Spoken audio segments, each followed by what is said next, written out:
Blossom by ConsultWebs. Breakthrough insights to build a thriving law firm with your host, Tanner Jones.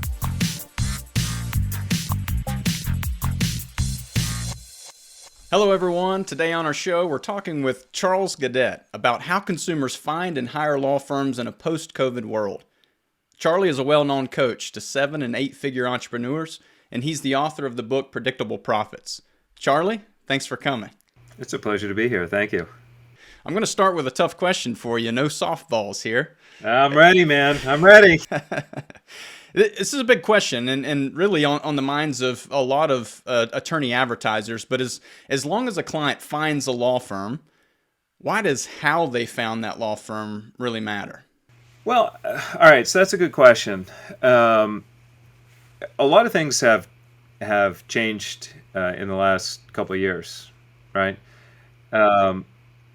And our consumers have become a lot more discerning. It used to be that people would hire a lawyer that was in, the 2 to 3 that sometimes they would drive home and see the different signs, the billboards or whatnot, talk to a couple friends.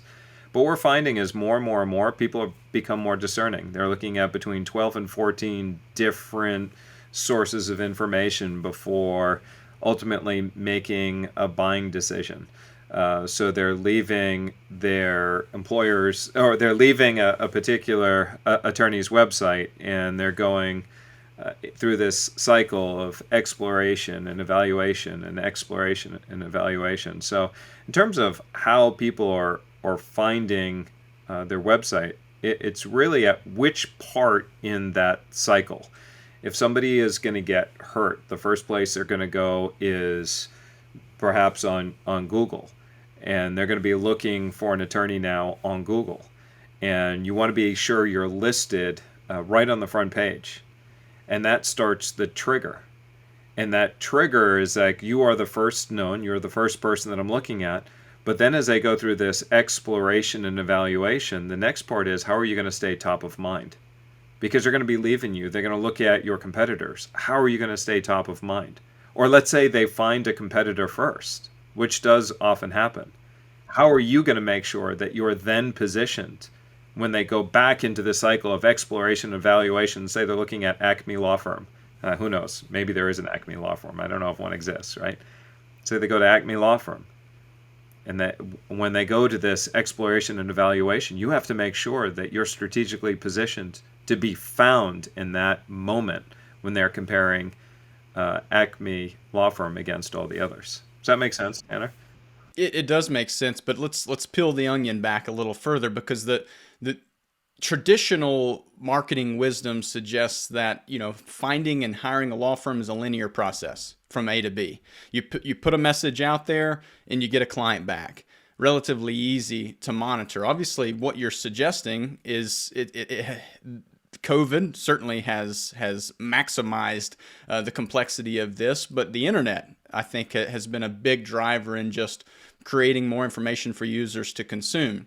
So tell me, how does this, going back to the question, why should it matter for a law firm who's marketing or advertising to look beyond this traditional mindset of a linear process and be more intentional about finding specifically what influenced a hiring decision? Awesome question. So let's start with that linear component, right?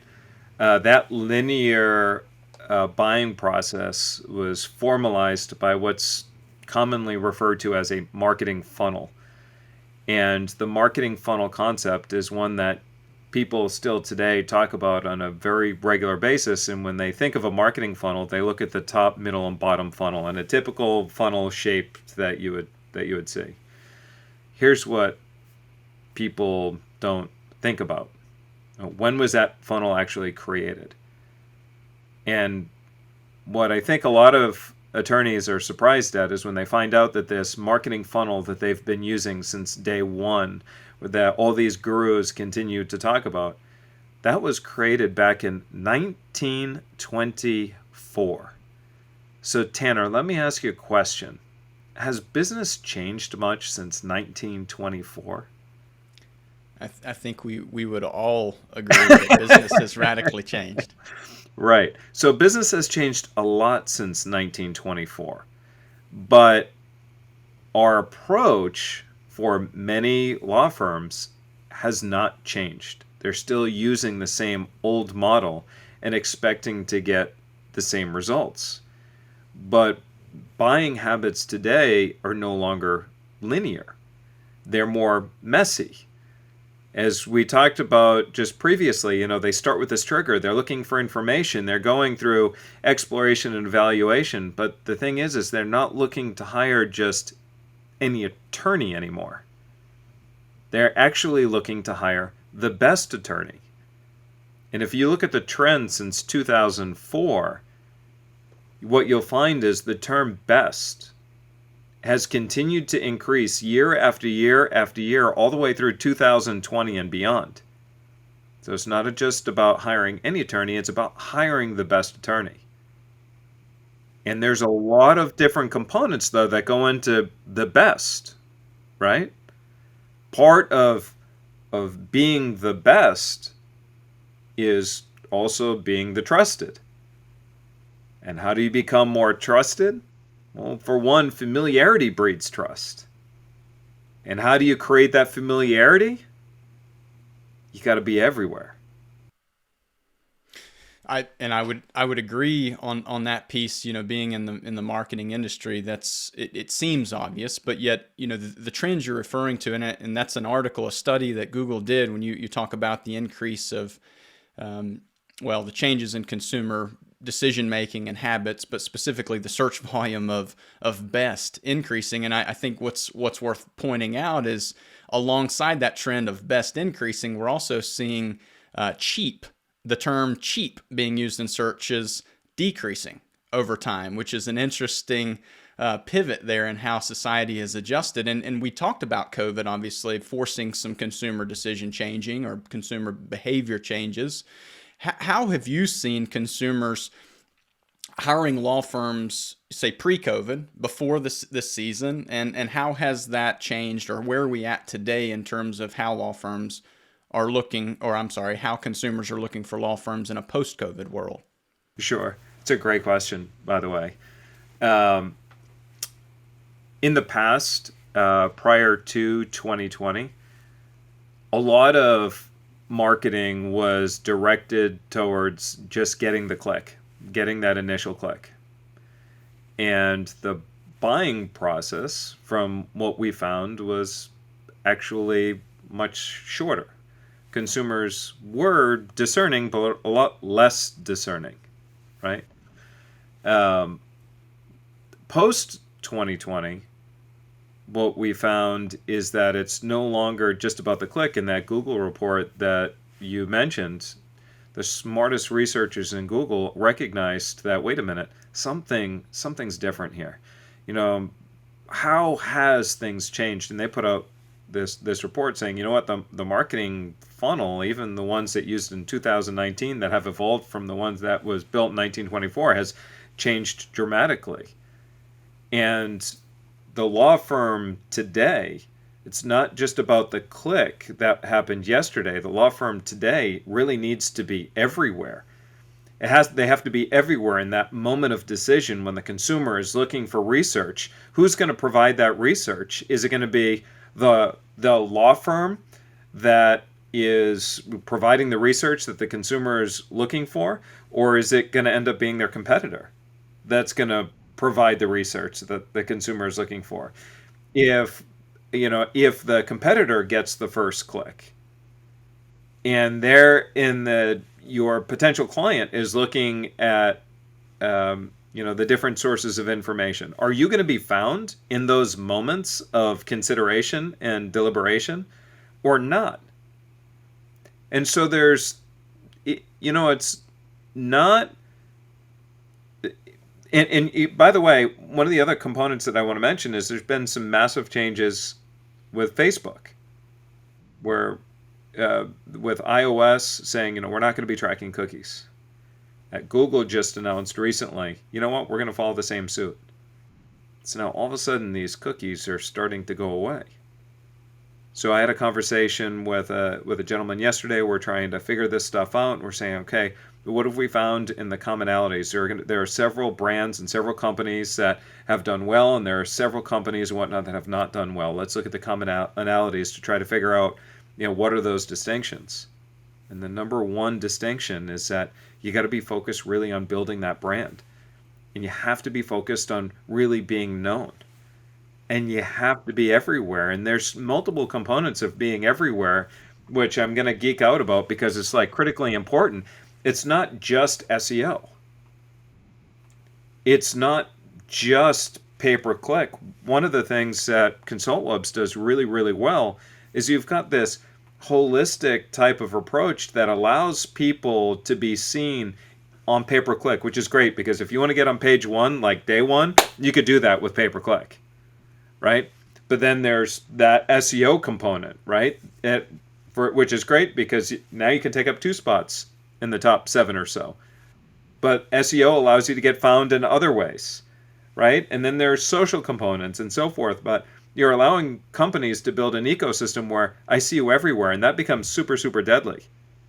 I agree on that, but I want to come back to something you said in a little bit. We're not gonna jump there yet, but you've made the comment you have to be everywhere today, and that's a daunting thing to hear for an advertiser or a marketer. So I want to come back. We're not going to go there quite yet, but I really want to drill down on that specifically for firms who hear that and they think, we have a finite budget. There is a limitation. At some point, we've got to decide where to go. So let's come back to that. But let me drill down specifically on, as we're talking about COVID, and I think there's this COVID fatigue. We're all ready to be past this, but there's no question COVID accelerated the digitization of the legal industry by years, maybe even a full decade. Would you agree with that? Yeah, I mean, we knew that things were going this way because consumers, or lawyers were doing business in one way, what they were doing is they were neglecting how consumers were doing the majority of their business the other way.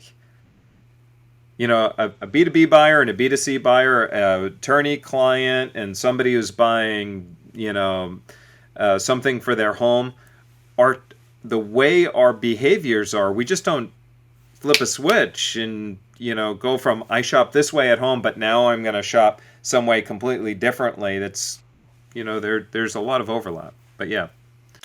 So with that, and I've seen that too. I mean, my wife, just in grocery shopping, she's totally adapted to the changing times where now she's ordering groceries online.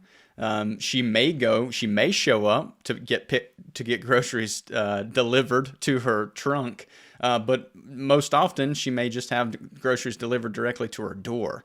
That's in 1 year. It's been such a radical change in that respect, and so you have to assume that consumer change is going to be applied to multiple industries, especially the legal industry. And so naturally, there are going to be challenges. There are challenges with that, but as you've said before, with challenges come opportunities. So maybe speak to some challenges that you anticipate or that you've seen, but more importantly, what are the opportunities that are here for law firms? So we want instant gratification, right? Your wife, perfect example.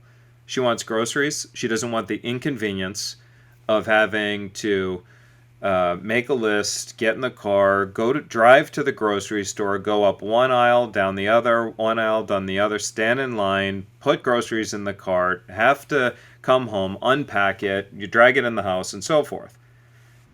And with industry over industry, car companies, our dealership said, we understand that nowadays you don't want to have to take your car to the dealer to get an oil change. So I tell you what, we'll come to your house, we'll swap out with a rental car, we'll then take you back to the house, take your car to the shop, give the oil change, bring it back, and so forth.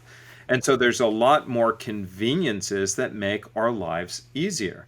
And law firms, I had a conversation with an attorney just the other day, and he was saying, it's funny because he's finding more and more clients don't want to have to drive to the office, sit down in the office, go to the office, then meet with the receptionist, then sit in the waiting room for a few minutes, get invited into the office, sit there, have a conversation, leave and go, because that takes up too much time. When we're interviewing and looking at 12 to 14 different sources of information, we want to know the answer now, quickly, and I want to be able to do that from the comfort of my own home. So more and more attorneys are able to have these conversations with their potential clients digitally over Zoom. And and it's just a qualifying type of conversation. And then they can decide if they want to move forward or not. But it's also that instant qualification. What happens the very moment I get on the website? How are you going to make that conversation easy for me to happen? Right? Part of that is what we call category heuristics. As somebody is doing their research, how do you make their selection process that much easier for them? They're trying to find out, are you the best or are you even the right fit? And many want to have that conversation. So you got to identify, what are those friction points? What could stop or otherwise prevent somebody from getting on the phone with you? And if you're asking them to do too much or jump through too many hoops, then that's a problem. So now a lot of people are then going to say, I get it, Charlie, but how do we pre-qualify people? Because we don't want a bunch of low-quality leads or whatnot that are going to be making it easy to come through our door. Well, that kind of stems a lot towards right from the beginning, the traffic source. And that's something, not to create this whole big, ad for you guys, but you really are, awesome at what you do, and being able to target the right people and create the right ads that drive the most qualified person possible to the website, because you need to make sure that the ad itself speaks to your qualified client, right? And then when they get to the website, that the content itself speaks to the qualified client. So you may be inadvertently attracting the wrong person if you're getting a series of unqualified leads. Let me change gears on you a little bit, and specifically around niches. Does focusing on a legal niche matter today? Why should law firms attempt to specialize in a very specific practice area vertical, or conversely, why shouldn't they? Why should diversification be better in that case? What's your stance on that? Well, if you have, let's say, you got a boo-boo on your elbow, right? Does it matter who you're going to go see to help fix it? Pretty minor. No. Not really, right? I mean, you may go to the doctor, or you might even just go to the neighbor, down the street who might have a medical kit in the garage, right? Hey, can you help me, patch this up? But now let's say you have severe chest pain. You find out you have an artery blocked. Are you gonna go to your local general practitioner and ask them to help you out? No. Is this a serious matter for you? Of course. Is a life or death matter? Mm-hmm. At this given point in time, are you willing to pay almost anything to take that pain away, to make you feel better? Sure. So who you're going to go look for? Someone who focuses on heart issues or the emergency room. Because as long as they specialize, what are you going to believe is true about them? That they know what they're doing. That they're the best. Mm-hmm. And so as you referenced earlier, as we talked about earlier, people are looking for not just any law firm, they're looking for the best law firm. When it comes to things that, for some people, it doesn't really matter that much. For some people, they're just like, look, I just need to form a corporation and I'm not anticipating any sort of issues, and, I'm not thinking about the risks and all that other stuff. It's a very commoditized type of experience for those, and, they're going to be running on, those online corporation sites, right? And to get incorporated for a couple $100. But then there's going to be, other people that this is really, really important for them. And it's a life or death type of scenario, or maybe they've been burned before, heard negative stories, or they've been wronged in such a massive way that it is critically important that they find the right attorney to make this wrong issue a right. At that point, it becomes not commoditized. It becomes a fight for the best. And the moment somebody is looking for the best, they're going to look for somebody that speaks directly to their problem. And an attorney who niches is going to give the perception that they speak directly to their problem. And the attorney that speaks more closely to the problem, the consumer automatically assumes that they have the solution. So that's one thing. The other is it's so much easier and more efficient to be able to reach a specific target market when you're speaking when you're reaching one market with a common message and so forth. You want a more efficient budget. That's one way to make sure that you can keep a cost of acquisition pretty reasonable. It's very easy to be able to cut through the digital noise when you're more niched for the same reason that, Tanner, you ever been to a ball game before? Of course. Yeah. So when you go to a ball game, their audience pre-COVID was shoulder to shoulder and everybody screaming, right? What do you think would happen? So it all sounds like the same, right? All you hear is just this roar, indistinguishable noise, right? Mm-hmm. It's just people screaming and yelling. Like you can't hear one thing from another. It's indistinguishable. It's all the same thing. That's our digital online world. Indistinguishable. All the same thing. Everybody's saying the same thing. We'll fight for you. We're the best. We're the best. Blah, blah, blah. But now what happens if I'm 6 rows behind you and I yell, Tanner! Tanner! Do you think you'll hear me? It'll stand out, yes. It'll stand out, right.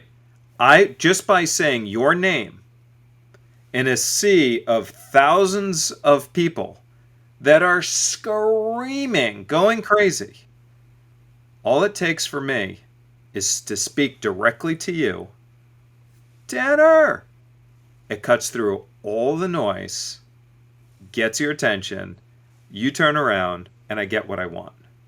And that's the power of niching. That goes back to, wanting to be everywhere, wanting to build top of mind awareness.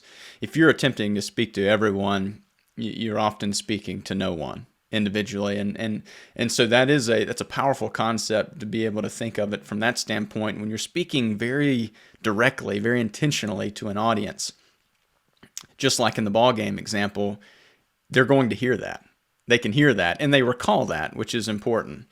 That's good. So, moving right along there, what do you see as some long-term trends attorneys should be aware of or be thinking about when it comes to making sure that they are the preferred choice as a law firm?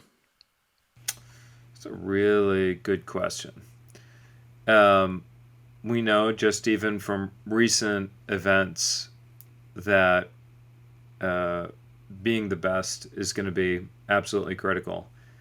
And that of being everywhere. In that Google report, one of the key components is that of exposure. They in the image that they demonstrated, they have this dotted line that circles the entire funnel, which is called exposure, right? And that's making sure that people are staying top of mind. What we know is that, so look, if there's an urgent issue, if somebody has an accident and they need to call an attorney right away, the buying cycle is going to be very short. But when somebody may be looking for a patent attorney, that it's not as urgent, so it might take a little bit longer, and yada, yada, yada. So we have to make sure that we're always there, top of mind, in those moments of decision. And one of the things that we'll find is that the more somebody consumes a brand image, a brand message, the more familiar they become, the more they trust. And you look at big companies like Morgan & Morgan. Morgan & Morgan is like, they're huge and they're everywhere. You can't, no matter what state you're in, you can't drive to the airport and not see a billboard somewhere and so forth. Because Morgan & Morgan is so known, when a situation arises that Morgan & Morgan can help, they've already made it to the short list. Now, for every other attorney They've got to find a way to compete against Morgan & Morgan because they know that they're going to have to compete against them. So the question that they're going to have to ask is, how can I clearly articulate, demonstrate, and illustrate why we are better than Morgan & Morgan? In some cases, that could be we're just more niched than Morgan & Morgan. In some cases, it could be making sure that their brand speaks differently, than what Morgan & Morgan might speak to. So it's more spoken directly to a particular pain or problem. But there's a lot of different angles in which somebody can take. Morgan & Morgan can start the trigger because they've got a huge budget. Most people can't compete with them. They can start the trigger. And I'm okay with that. Most cases, we actually will develop these strategies where somebody else will start the trigger because that's the most expensive click. But when they go through this cycle of exploration and evaluation, that's where you want to be found. That's what I've always said, that the TV advertising firms are building so much phenomenal awareness for the other attorneys. They're the ones kind of, you mentioned the trigger point, they're the ones immediately kind of enlightening or educating the market that they very well may need an attorney, which it certainly is an advantage to the non-advertising attorneys just kind of riding that. But what I would... Think about this for a second. Sorry to interrupt you. Please, but think go about ahead. this for a second, right? Because a lot of attorneys and individuals in general, they look at competition as a bad thing. But there's a reason why there's a McDonald's across the street from every Burger King. And strategically, McDonald's wants Burger King to move across the street. Strategically, Burger King wants McDonald's to move across the street. And they do that because they realize that together they bring in more traffic down that road and they make more money together than if just a McDonald's or just a Burger King is there. We actually want competition. We want competition to be able to drive more and more interest for lawyers. The only thing that we then have to think about is, what are we going to do to position ourselves as the best? Now, I'll tell you a little exercise that I do. I would highly recommend that all your attorneys do. So think like a consumer. Pull up your website. Then pull up your competitor's website in the same in this just different tab for each one of your competitors. Then ask yourself, okay, I'm on my website, and now let me go to a competitor's. Where are they better than we are? What could be done? What are they saying that's stronger than we are? What claims? What areas of social proof? What case studies? What about their imagery? What about their brand? If I was comparing them versus us, who would I select? Is it easy? The functionality, is it easy to navigate around their website? And then once you confidently say, okay, I'm better than this competitor, then close down that tab and look at the next competitor. And compare yourself against the other competitor. Then close it down and then close down and close down. And then the other thing that I see all the time, inevitably, somebody says, I don't understand what's going on. We're having some issues, with our traffic, our leads, whatever. First place I do is I pull up their website on my cell phone. And this just happened last week, I think it was. I said, I understand where the problems are. He says, what do you mean? I go, let me show you. I'm pressing on the button. I can't get this to work on mobile.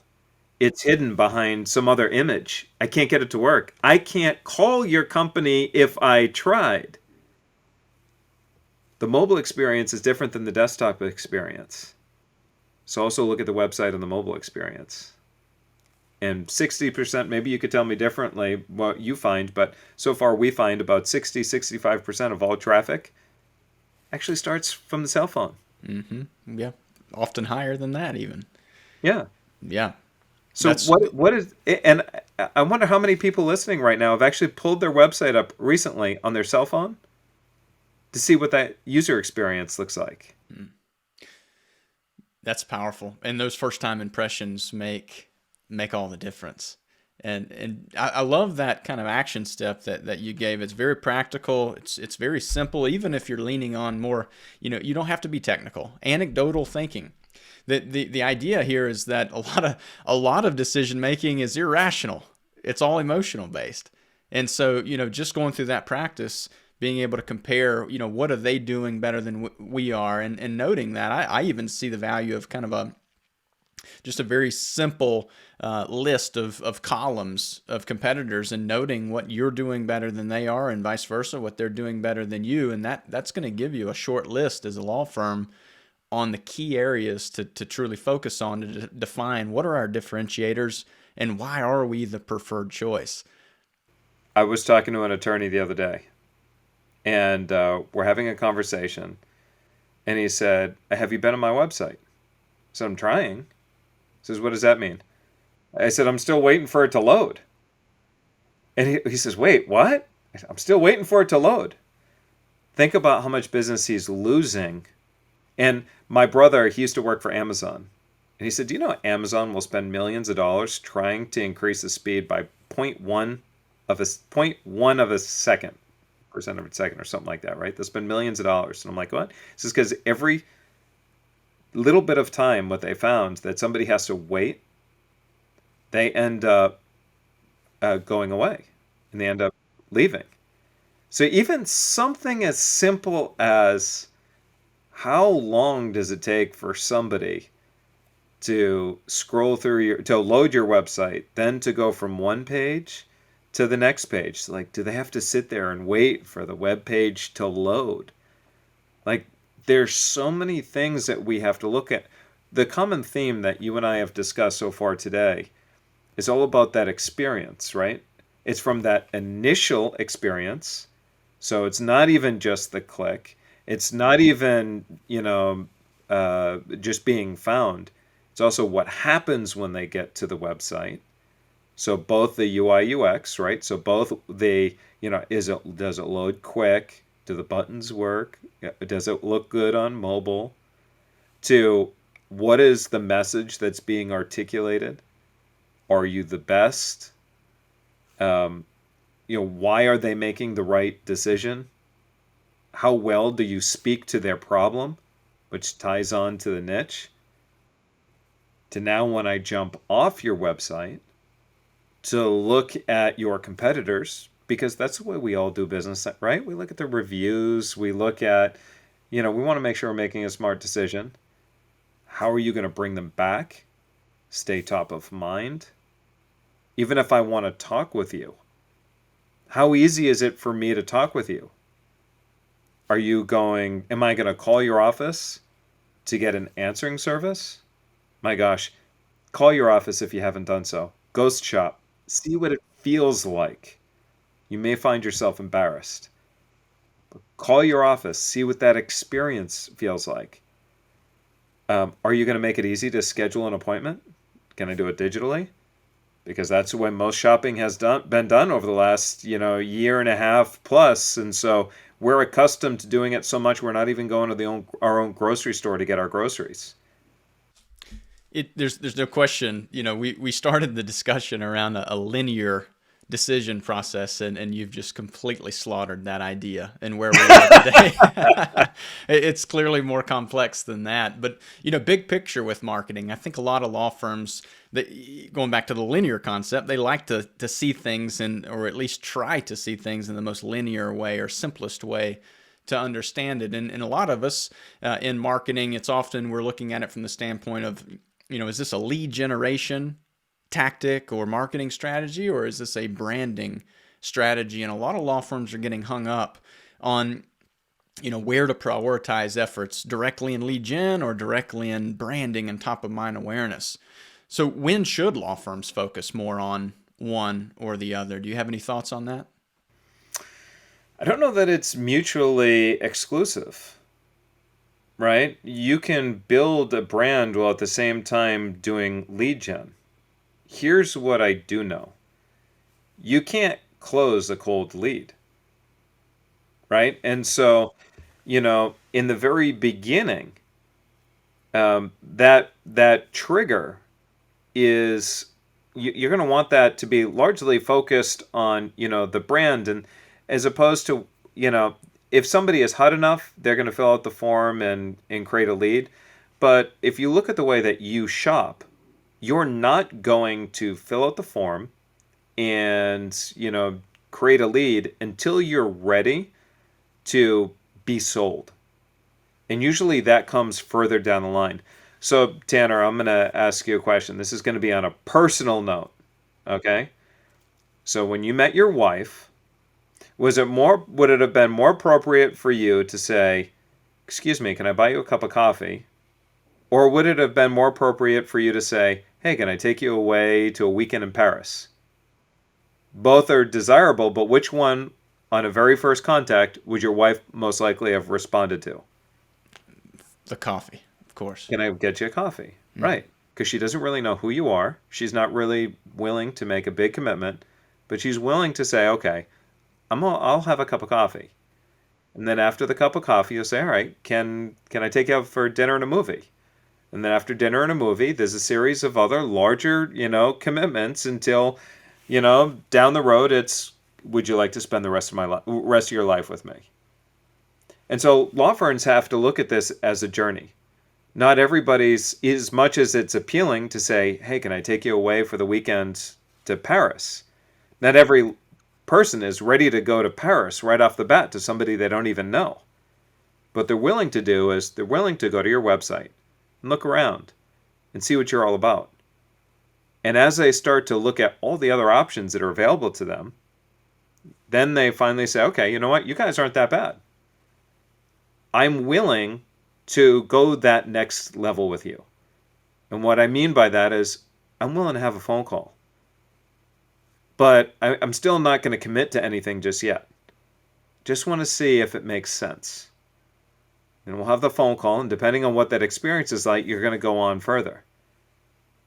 But just as that dating conversation that you and I just had, if I say, "Can we have a cup of coffee?"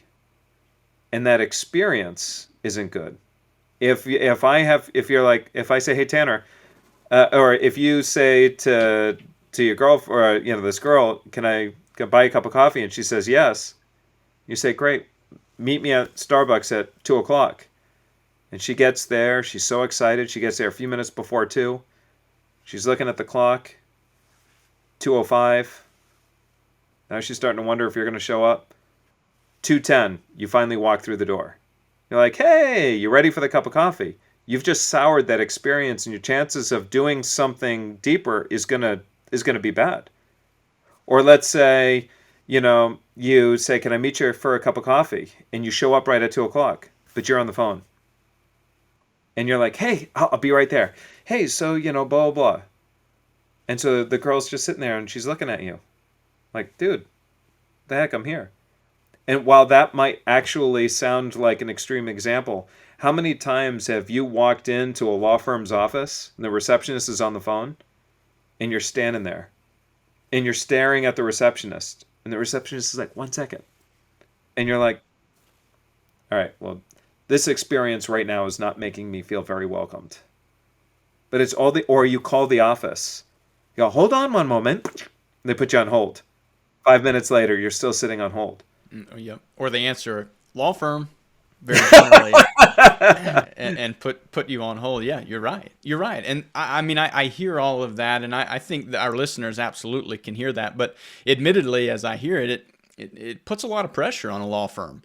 It's as if you're saying you have to get everything right, the perfect impression-based strategy in order to stand apart. Is that accurate? Is that what you're saying? Maybe I'll have to ask your wife this question. I could get a different answer. Are you perfect? Far from it. But No, but, yeah, but right. was the experience with you better than the experience with other options? Yes, You would think so. I I would mean, hope so. ultimately she picked you. That's right. Did it mean you had to be perfect? Well said. You just had to be better than everything else that's out there.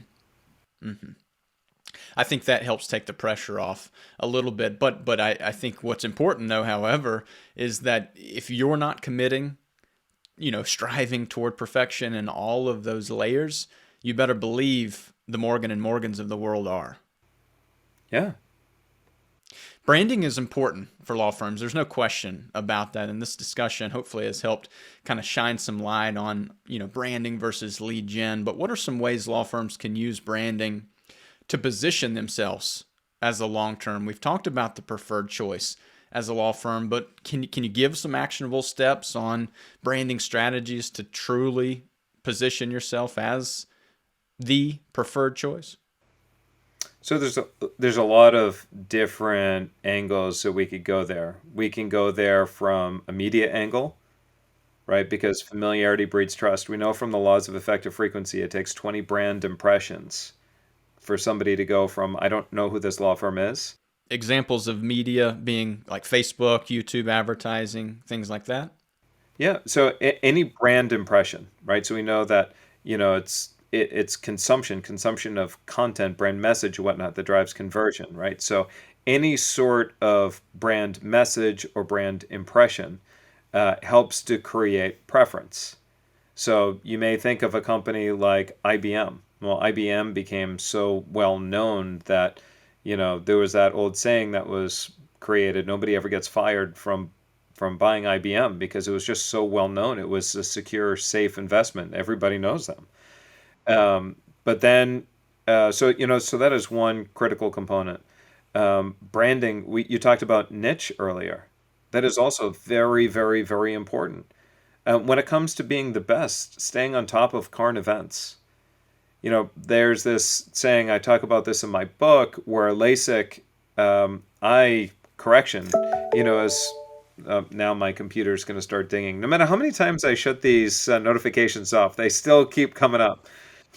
But there's this old saying that with LASIK eye vision, perfect vision happens when one eye is nearsighted and one eye is farsighted, right? And so if you look at many of the attorneys today, they're only dealing with what's in front of them right now. But what are the trends? What are the cases that are coming up? What are the concerns that your buyers are worried, or your clients are worried about, tomorrow, next week, next year? What are the things that they should be aware of? It's that knowing here's what's going on today, but here's what you have to be aware of tomorrow. So there's a lot of things in branding and positioning. I'll tell you another component of it too is that, it's not just what you say about yourself, it's also what other people have to say about you. So reviews are really important, case studies are really important or whatnot. But that other element that's also going to be equally important is, how can you leverage the media and the press? Not to toot my own horn, but when the International Business Times reached out and then created a featured story calling me the go-to business coach for 7- and 8-figure companies, what I'll tell you is that article by the International Business Times brought me and closed more deals than anything my website has done on a percentage of, just leads generating from that source. People who saw that source, it was somebody else saying something about me, so they came to me not qualifying me, but whether or not they thought, can I afford you, or, does it make sense? So, leveraging the press is another way to get somebody else to be able to talk about you, to say why you guys are the best. I expect you to tell me you're the best. I don't expect a stranger to say Tanner's the best, but when a stranger tells me, I'm going to believe it a lot more.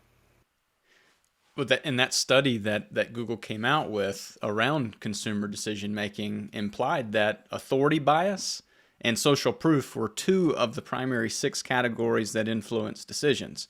And that's exactly what you're hitting on. What you say about yourself is one thing, but ultimately what society or what the public is saying about you is everything.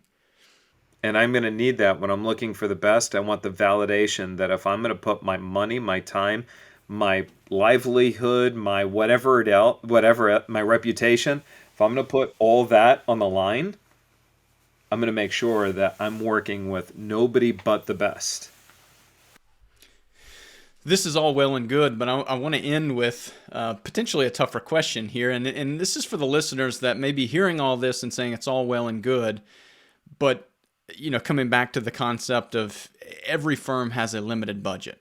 there's always going to be a restraint or constraint on what we can do to reach both the lead gen and the branding piece, just like what you're talking about. So any advice you can provide in terms of how law firms can get the best ROI when they are maybe dealing with a limited marketing budget?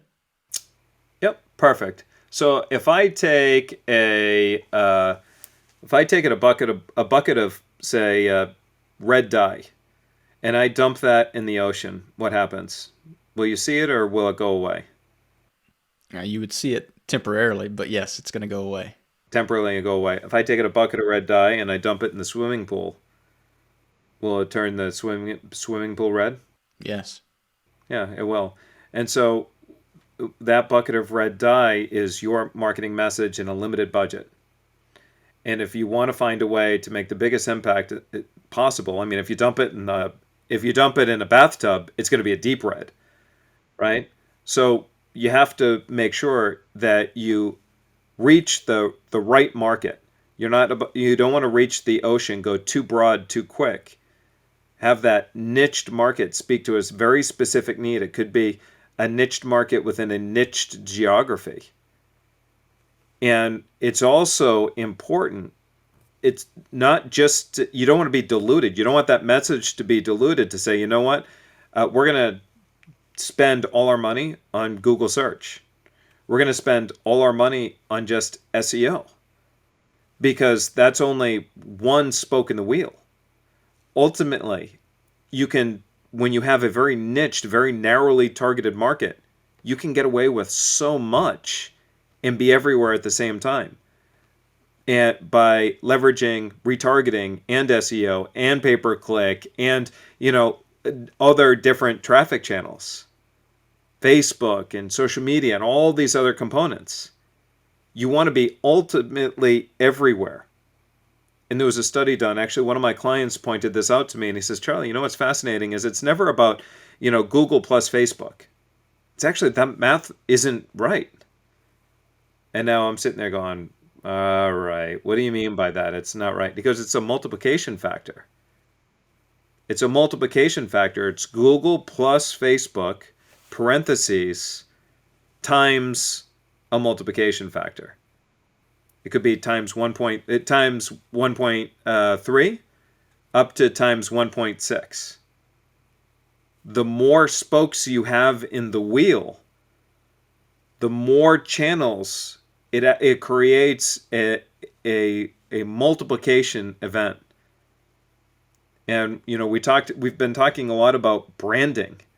A strength of a brand, if you're just found on Google, like, your brand is going to be very weak. But if I see you everywhere I go, to the point when I put my head on my pillow and all I think about is your law firm, your brand is strong. You've done something right there. You have done something right. And so that's why you want to take a niched market and invest in that niched market in multiple different channels, so that niched market sees you everywhere. Charlie, thank you so much. Yeah, I've really enjoyed this discussion. How can, for those listening, how can they get a hold of you or find you? Predictableprofits.com. That would be the easiest way. Very good. Charlie, thanks for joining us. It's been my pleasure.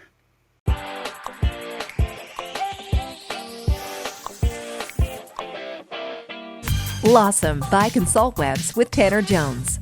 For show notes, links, and info, go to consultwebs.com/podcast. Be sure to subscribe and leave us a review. Watch for the next Lawsome episode to discover more breakthrough insights to build a thriving law firm.